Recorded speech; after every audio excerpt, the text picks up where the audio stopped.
दोस्तों कैसे हैं आप लोग। उम्मीद करता हूं आप सब अच्छे होंगे।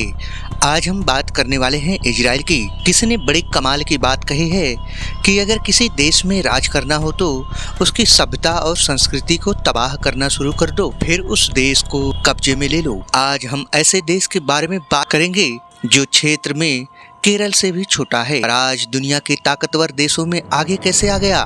जी हाँ, हम बात कर रहे हैं इजराइल की। आखिर इजराइल का इतिहास क्या कह रहा है। दुनिया भर में यहूदी धर्म मानने वाला एकमात्र देश इजराइल कैसे बना, चलिए वीडियो में आगे जानते हैं। दोस्तों बता दें कि दुनिया भर में यहूदी धर्म मानने वाला देश एक ही राष्ट्र है और वो है इजराइल। इस देश के इतिहास के बारे में अगर बात करें तो इसका इतिहास भारत से काफी हद तक मिलता जुलता है। जैसे आजादी के बाद भारत के दो टुकड़े हुए थे, वैसे ही फिलिस्तीन भी 3 भागों में बटा हुआ था, जिसमें एक देश बना इजराइल जो कि यहूदियों को दे दिया गया, बाकी 2 देश अरबों को मिल गए।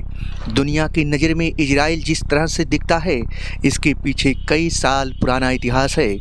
अगर आज इजराइल और फिलिस्तीन के बीच युद्ध को समझना है तो इतिहास के उस पन्ने से गुजरना होगा जहां तथ्य कम और लाशें ज़्यादा हैं। यहूदियों के इतिहास के बारे में जानने के लिए सबसे पहले आपको दुनिया के सबसे घिनौने और नफरत भरे नरसंहार को जानना होगा। और यीशु के जन्म से 1000 साल पहले दुनिया में 2 रिलीजन सेंटर थे। पहला था सनातन धर्म जो कि हिंदुस्तान में बेहद ही मजबूत था। दूसरा मिडल ईस्ट का वो मैदानी इलाका जहां हजरत इब्राहिम उन तीनों धर्मों के पैगंबर थे। धर्म थे इस्लाम, ईसाई और यहूदी। हजरत इब्राहिम का जिक्र धार्मिक पुस्तकों में भी मिलता है। इब्राहिम के वंश में इजराइल का जन्म हुआ जो उनके पोते थे।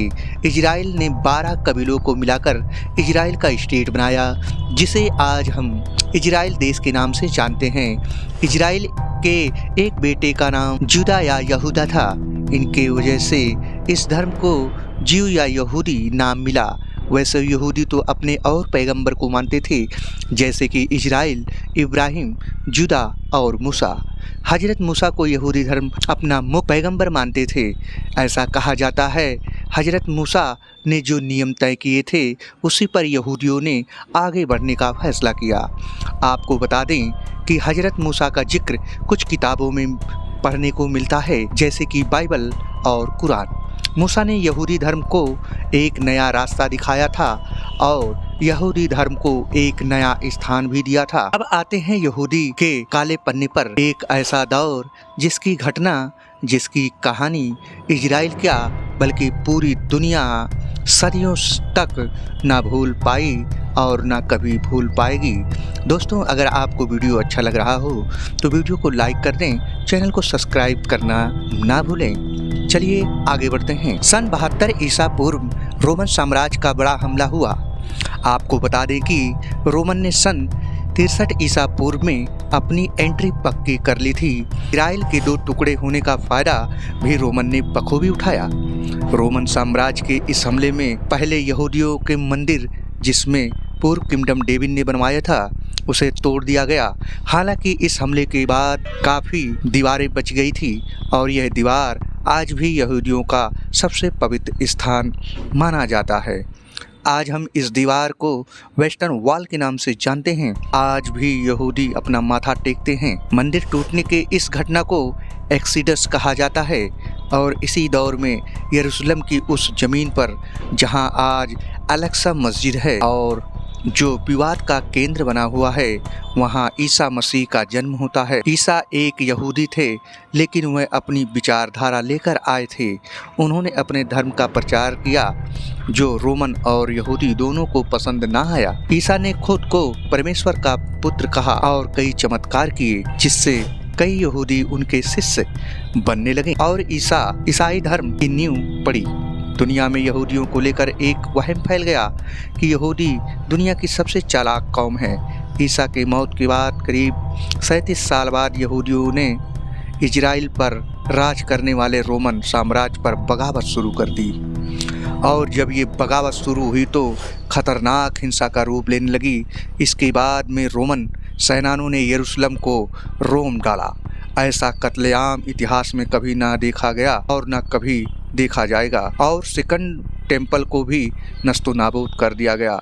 यहूदियों की बहुत सी धार्मिक किताबें हैं और यहीं से शुरू होता है डायस्पोरा, जो साल 1917 तक जारी रहा। करीब 1900 साल बाद कत्लेआम में खतरनाक जंग अगले 300 साल तक चलता, लाशों के ढेर पड़े गए। ईसा 300 में बहुत बड़ा बदलाव आया। कॉन्स्टेंटाइन द ग्रेट, जो कि रोमन का राजा था, उसने कई ईसाई धर्म स्वीकार कर लिया और इसके साथ ही वो पहला रोमन बादशाह हुआ जिसने ईसाई धर्म चुना। और इस धर्म को चुनने के बाद यहाँ से यहूदियों की परेशानियाँ कई गुना बढ़ गया, क्योंकि रोमन और ईसाई एक हो चुके थे। यहूदी इतने अकेले पड़ गए कि जितना उन्होंने सोचा भी न था। अब तो क्या रोमन क्या ईसाई, सभी ने मिलकर यहूदियों को कहीं का नहीं छोड़ा। एक दौर ऐसा भी आया, यहूदियों पर कई तरह के प्रतिबंध लगाए गए। गुलाम नहीं रख सकते, बाहर नहीं शादी कर सकते और अपने धार्मिक स्थल नहीं बना सकते, किसी भगवान को नहीं मान सकते।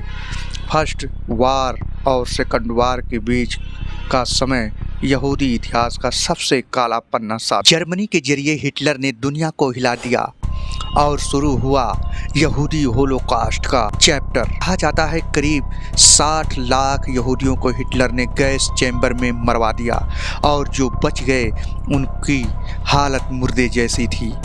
इस दौरान जर्मनी समेत यूरोप समेत बहुत से हिस्सों में यहूदी अमेरिका और इजराइल भाग पहुँचे।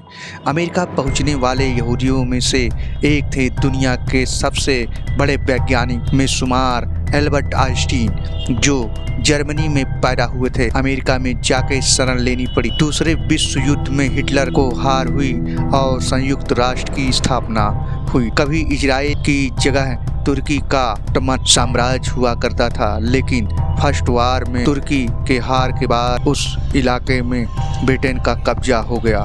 ब्रिटेन उस समय एक बड़ी शक्ति के रूप में स्थापित देश था और सेकंड वार इसका इलाका ब्रिटेन के कब्जे में ही रहा। हाल फिलिस्तीन उस्मान राज्य का हिस्सा था। सन 1878 में उस्मान साम्राज्य में 87% मुस्लिम, 10% ईसाई और 3% यहूदी लोग थे।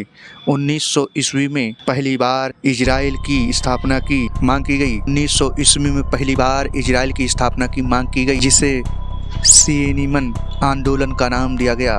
दूसरे विश्व युद्ध के बाद उस्मान साम्राज्य खत्म हो गया, जिस समय ब्रिटेन फिलिस्तीन पर राज कर रहा था। इसके साथ ही सेकेंड वर्ल्ड वॉर में ब्रिटेन को इस युद्ध में काफ़ी नुकसान उठाना पड़ा। 1945 में ब्रिटेन ने इस इलाके को यूनाइटेड नेशन को सौंप दिया। तो वहीं इस वर्ल्ड वॉर में अमेरिका और सोवियत संघ दो नई ताकत बनकर उभरे। 1900 ईस्वी में पहली बार इजराइल की स्थापना की मांग की गई, तो इसका समर्थन ब्रिटेन ने भी कर दिया, क्योंकि ब्रिटेन की भारत में जो नीति थी वही नीति उन्होंने भी अपनाई। वोट डालो राज करो तरह